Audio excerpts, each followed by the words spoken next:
অপমান মনে করা হইতো। আর ইসলাম আয়েশা এই সেম নারীকে মায়ের মর্যাদা দিয়ে ঘোষণা করেছে এই মায়ের পায়ের নিচে সন্তানের দেশ। এই হচ্ছে ইসলাম। ইসলাম আয়েশা একটা নারীকে কতটুকু মর্যাদা দিয়েছে। 3 নম্বর মর্যাদা কি দিয়েছে? ইসলাম আয়েশা একটা নারীকে ভোরের অধিকার দিয়েছে। হাদিসের মধ্যে আসছে আল্লাহ রাসূল সাল্লাল্লাহু আলাইহি ওয়াসাল্লাম বলেন, মান কানা লাহু সালাসু বানাতিন আও আখাওয়াত ফাসাবারা আলা আদওয়াইহিম ওয়া আলা দুররিহিম দাখালাল জান্নাহ। যে ব্যক্তি 3 জন বোন আছে, 3 জন বোন থাকার পরে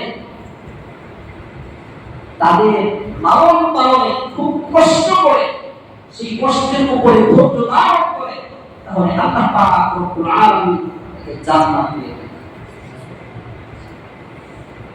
ইসলাম আয়েশা এই নারীকে কন্যা সন্তানের অধিকার দিয়েছে। হাদিসের মধ্যে আসছে কারো যদি 3টা কন্যা সন্তান থাকে, তারপরে সেই কন্যা সন্তানকে ভালোভাবে লালন পালন করে মানুষ করে ইসলামের সকল শিক্ষা সেই কন্যা সন্তানকে দিয়ে থাকে, হাদিসের মধ্যে আসছে ফালাহুল জান্নাহ, তাহলে ওই ব্যক্তির জন্য জান্নাত অবধান।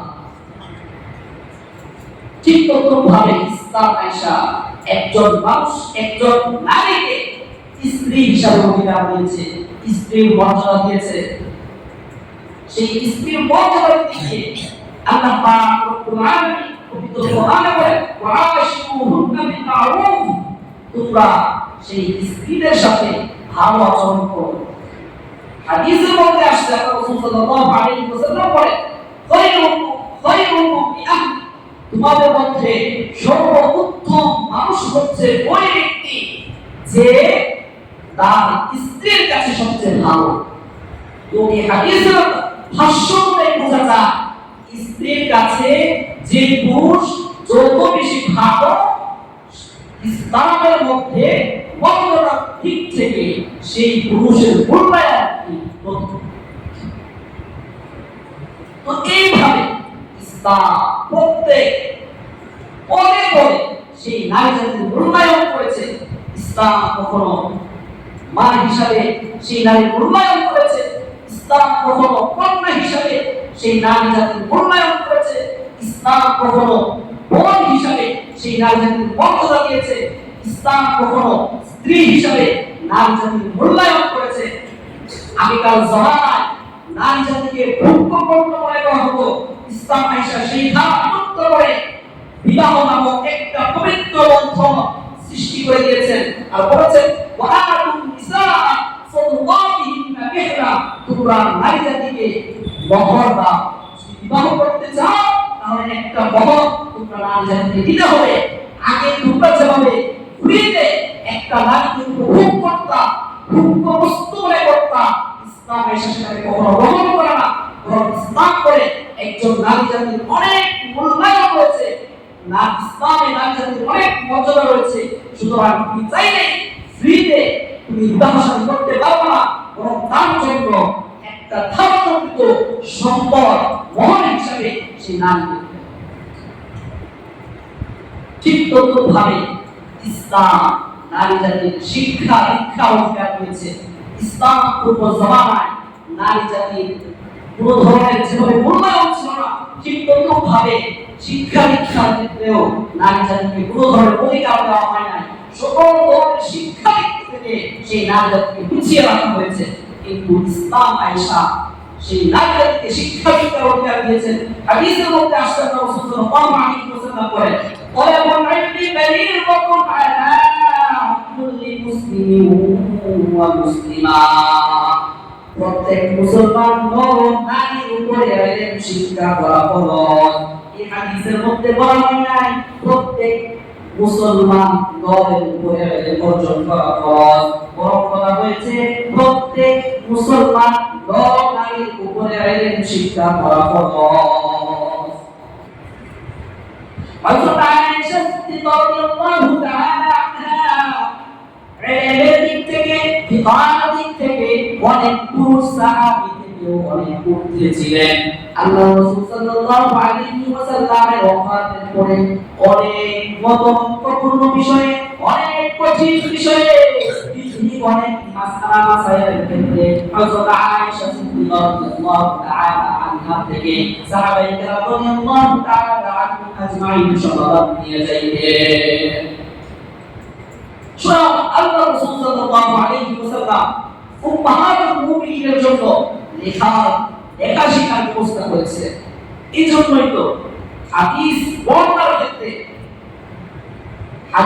বর্ণনাকারীর মধ্যে সাহাবায়ে কেরামের সংখ্যার দিক থেকে হযরত আবু হুরায়রা রাদিয়াল্লাহু তাআলা আনহা পরে দ্বিতীয়তম স্থান হচ্ছে হযরত আয়েশা সিদ্দিকা রাদিয়াল্লাহু তাআলা।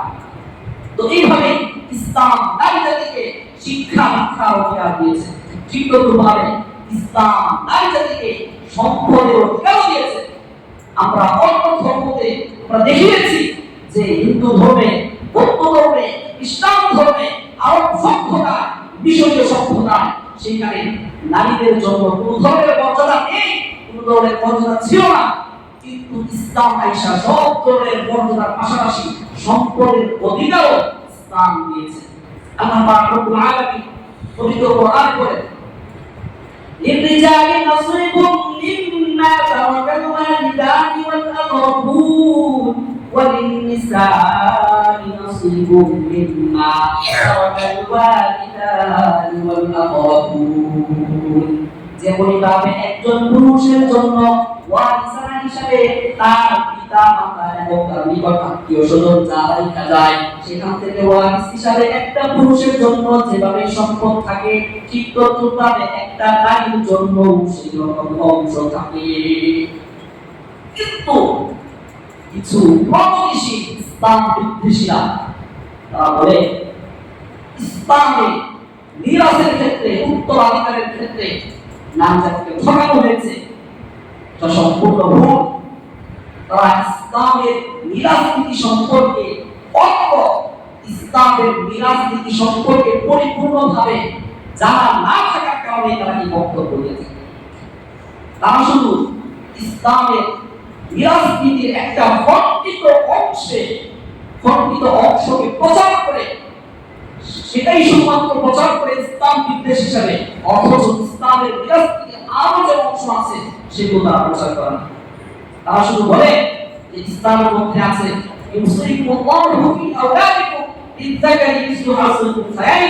একজন পুরুষ দুইজন নারী সমান সম্পদ পাবে, এতটুকু অংশকে তারা শুধু প্রচার করে, অথচ এর বাহিরেও ইসলামের মধ্যে নারী জাতি ওয়ারিসানা হিসেবে, উত্তরাধিকার হিসেবে আরো অনেক অধিকার রয়েছে। ওয়ারিসদের মধ্যে নারীদের সংখ্যা বেশি। কোরআনে বর্ণিত যে সমস্ত আসহাবুল ফুরুদ আছে, অংশ বর্ণিত আছে কোরআনের মধ্যে, তাদের সংখ্যা হচ্ছে 12 জন। সেই 12 জনের মধ্যে 8 জন হচ্ছে নারী, 4 জন হচ্ছে পুরুষ।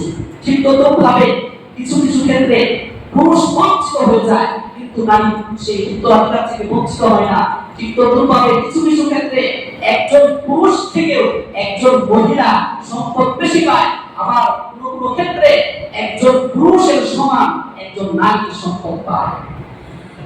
কথা হচ্ছে সেগুলো প্রচার করে না, সেগুলো তারা করে না, সেগুলো কখনো একটা কারোর সামনে উপস্থাপন করে না, কারণ তারা এই ইসলামের মিরাস নীতি সম্পর্কে জানে না। তারা শুধুমাত্র একটাই জানে, সেটা হচ্ছে একজন পুরুষের জন্য ঠিক ততটুকুই দুইজন নারীর জন্য যতটুকু, ঠিক ততটুকুই একজন পুরুষের জন্য। এটা হচ্ছে ইসলামের মিরাস নীতির একটা খণ্ডিত অংশ, এটা কোনো পুরো মিরাস নীতি নয়। তো পুরো মিরাস নীতি না জানা শুধুমাত্র ইসলামের খণ্ডিত অংশ, মিরাস নীতির একটা খণ্ডিত অংশকে ভুলভাল ব্যাখ্যা করে অপপ্রচার করা যায়। তো এই সমস্ত যারা চালায় তারা হচ্ছে নারীবাদী, তাদেরকে বলা হয় নারীবাদী। এই সমস্ত নারীবাদীদের প্রচার হচ্ছে তারা বর্তমানে আল্লাহ পাক রব্বুল আলামিনের পবিত্র কোরআনের এই বিধান দিয়ে তারা ছেড়ে খেলা করতেছে। তারা জিনা, ব্যভিচার নামক এক ভয়ঙ্কর পাপকে সম্মানজনক শ্রমের মর্যাদা দিতে চায়। যে শ্রমের মর্যাদা সম্পর্কে আমি বড় সংখ্যায় আলোচনা করেছিলাম যে আল্লাহ পাক রব্বুল আলামিনের কাছে শ্রমের কতটুকু মর্যাদা। এই শ্রম, এই মর্যাদাপূর্ণ শ্রমের সাথে একজন পতিতাকে মিলাইতে চায়, একজন পতিতাকে এই শ্রমিক হিসাবে তারা আইন বাস্তবায়ন করতে চায়। তারা বৈবাহিক পক্ষে বৈবাহিক ধর্ষণের আইন তারা বাস্তবায়ন করতে চায়। বিবাহের মধ্যে নাকি ধর্ষণ নয়। এগুলো হচ্ছে বহির্ভূত নারী সংস্কার কমিশনের অপপ্রচার। তারা এই দেশে এগুলো আমেরিকা থেকে, পশ্চিমা সভ্যতা থেকে তারা এই দেশে এগুলো বাস্তবায়ন করতে চায়। তারা এই দেশের মধ্যে পতিতাবৃত্তি হারাম করতে চায়। তারা এই দেশের মধ্যে এই জিনা বিচারকে হারাম করতে চায়। অথচ এই জিনা বিচারের বিরুদ্ধে আল্লাহ পাক রব্বুল আলামিনের পবিত্র ঘোষণা, ওয়ালা তাকরাবুজ জিনা ইন্নাহু কানা ফাহিশা, তোমরা এই জিনার কাছেও যাও না, কারণ এই জিনা হচ্ছে একটা অশ্লীল কাজ। এই জিনাকে অবাধ মিলামিশা ফ্রি মিক্সিংকে আমাদের এই সোনার বাংলাদেশে তারা ইসলাম আঁকড়াইতে চায়। তারা দেশের আনাচে কানাচে ছড়ায় ছিটায় দিতে চায়। তারা হারাম বিবাহকে মানুষের সামনে খুব খারাপভাবে উপস্থাপন করে মুসলমানদের পারিবারিক আইনকে তারা বন্ধ করে দিতে চায়।